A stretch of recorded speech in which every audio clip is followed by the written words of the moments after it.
We have a very, very distinguished part of our program, our Greatest Generation panel. At this time, I'd like to introduce our moderator, Lieutenant Colonel Phil DeCunto. Lieutenant Colonel Phil DeCunto is a Deputy First Corps Engineer at Joint Base Lewis McChord, Washington. He graduated from the United States Military Academy of West Point in 1995 with a Bachelor of Science in Environmental Engineering into the Corps of Engineers. He served initially at Fort Lewis, Washington, as a platoon leader and a company executive officer in Alpha Company, 65th Engineer Battalion. Following completion of the Infantry Captain's Career Course in 1999, he served as commander of Alpha Company, 41st Engineer Battalion at Fort Drum, New York, and at Bagram Air Base, Afghanistan. After completing a master's degree in environmental engineering at Stanford University in 2004, he served as an instructor and assistant professor of environmental engineering at West Point. He then served from 2008 to 2010 as the S3 and XO of the 14th Engineer Battalion at Fort Lewis, Washington, and Nasiriyah, Iraq. Following completion of his PhD in environmental engineering at Stanford in 2013, he served as an assistant and associate professor at the United States Military Academy until 2016. In June of 2017, he will return to West Point to serve as a professor at USMA and the deputy head of the Department of Geography and Environmental Engineering. Lieutenant Colonel DeCunto is a graduate of the Commanding General Staff College, as well as the Sapper Leader and Ranger courses. He is a registered professional engineer in the state of Missouri. At this time, I'd like to welcome to the stage Lieutenant Colonel Phil DeCunto. Sir.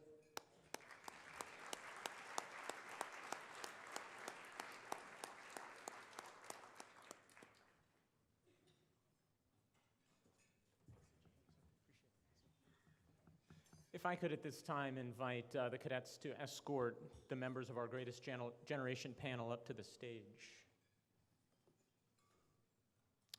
Ladies and gentlemen, cadets and midshipmen, it is a distinct pleasure to serve as the moderator tonight for our Greatest Generation panel. Thank you to the West Point Parents Club of Washington State for setting up such an outstanding event.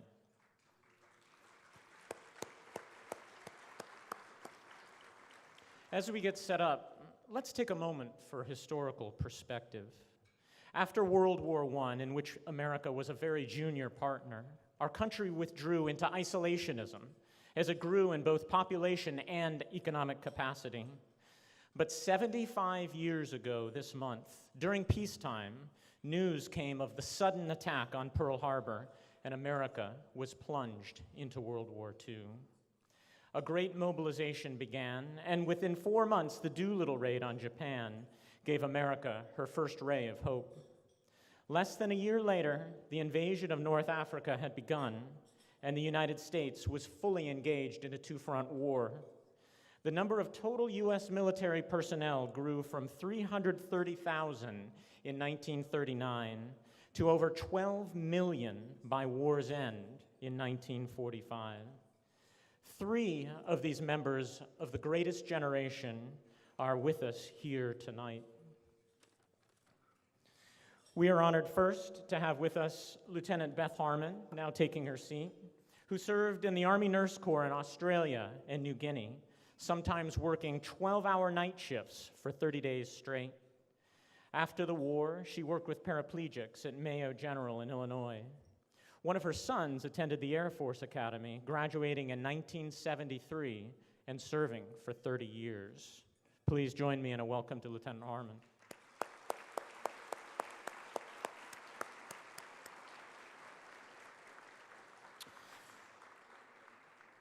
We are also honored to have with us today Petty Officer First Class Donald Krauts, who's currently getting mic'd up, and who enlisted in the Navy at 18 from Stadium High School in Tacoma. He served in the Pacific on both the USS White Plains, an escort carrier, and the battleship Mississippi.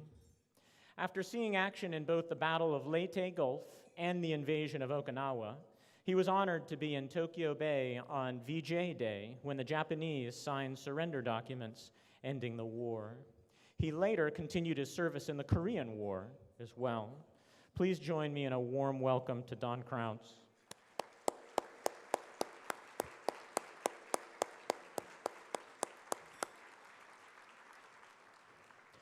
Finally, we have Lieutenant Colonel retired Ken Wheeler, a B-17 navigator who flew his first mission in 1944 in the European theater.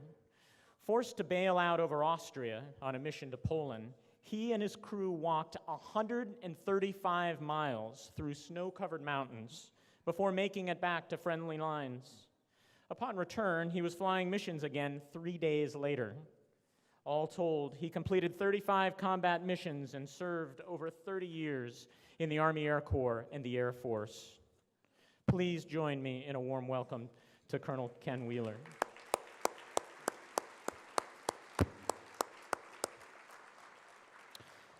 Sir and ma'am, all of us would like to give you a heartfelt thank you for serving on our panel tonight and more broadly for your service to our nation. Thank you.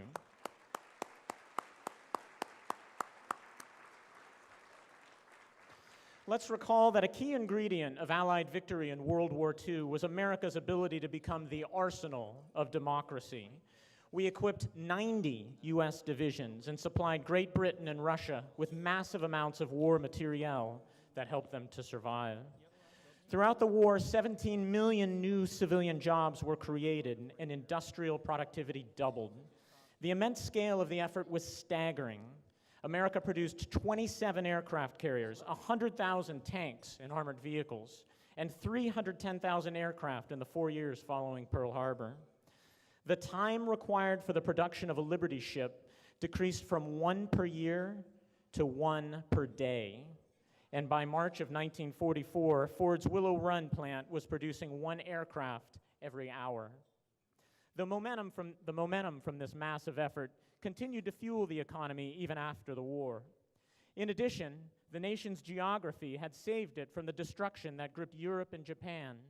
This, coupled with its booming economy and military strength, enabled the United States to advance from being merely one of many powerful nations on the world stage to the leader of the free world. American farsightedness and generosity created the Marshall Plan to revive the economies of both allies and former enemies. In addition, America led in the establishment of the United Nations and in the stabilization of the world monetary system in the Bretton Woods Agreement. Finally, America's nuclear shield provided security to countries threatened by communist aggression. The course of history had changed. However, our World War II vets, to include these on our stage tonight, didn't know that when they signed up. They were answering a call to serve as America asked its citizens to defend against the aggression of the Axis powers. These young men and women shipped off not for the 6, 12, or even 15-month tours we have today. Instead, they were there for the duration of the war. They fought for their families, their communities, their nation, and for each other. They did it because it was their civic duty, and generations of Americans following them have reaped the benefits. Let's hear some of their stories. Please begin the video.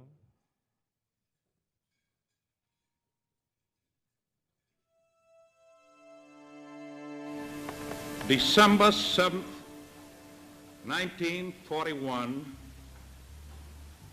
a date which will live in infamy. The United States of America. Japan had bombed Honolulu, and from that, life was very, very different. We didn't understand the real big significance until all of a sudden they declared war. And what did we know about war? I was 16 at that time, and all of a sudden, of course, everybody has the radio on, and we got the first indication of it. Dad was sitting at the breakfast table, and he had the newspaper open in front of him, and he looked up, and he said, "We're at war."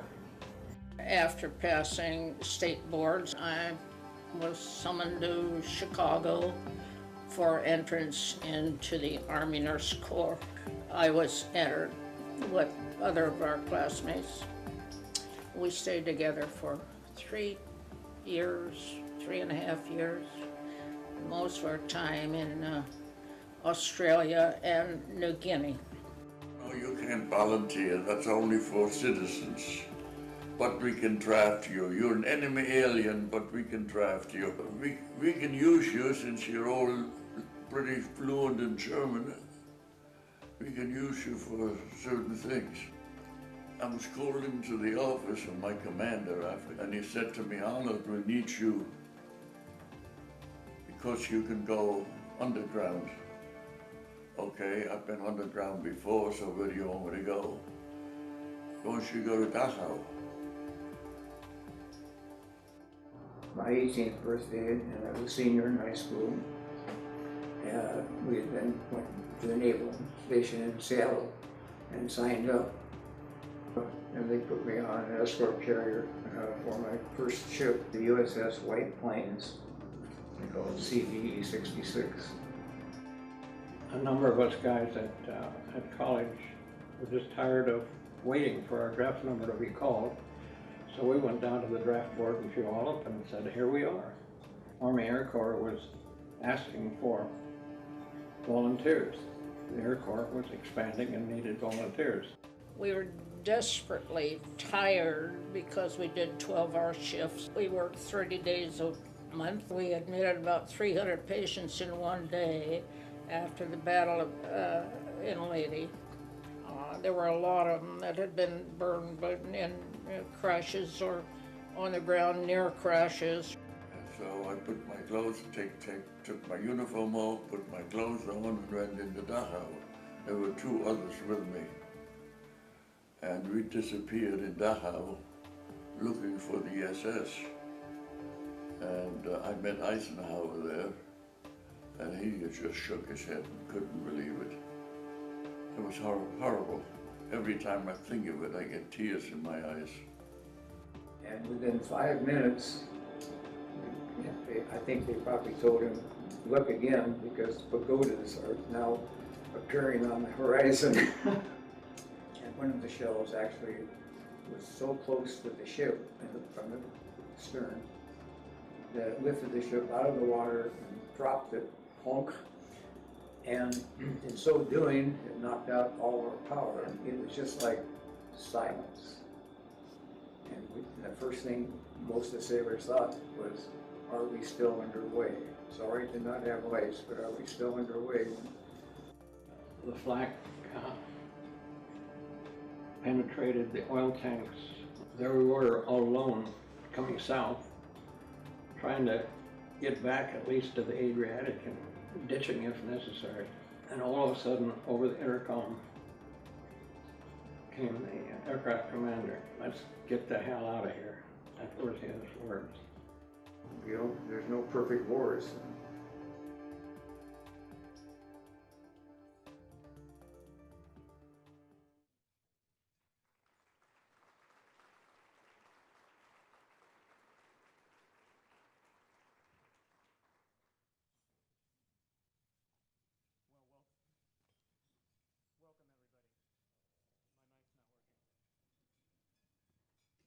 Try that?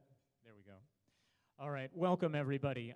Thank you again, sir and ma'am, for such a wonderful opportunity tonight. And it's my honor, truly my honor here to be here and speak with you. We'll move our way across the stage. We'll start with Lieutenant Beth Harmon. And I have a few questions for you, ma'am. And I'm really excited to talk to you about some of your experiences in the South Pacific. I'd like to hear first a little bit about what motivated you to enlist in the Army Nurse Corps. What motivation? I had just finished the school of nursing, and I was home visiting my parents. My mother said to me,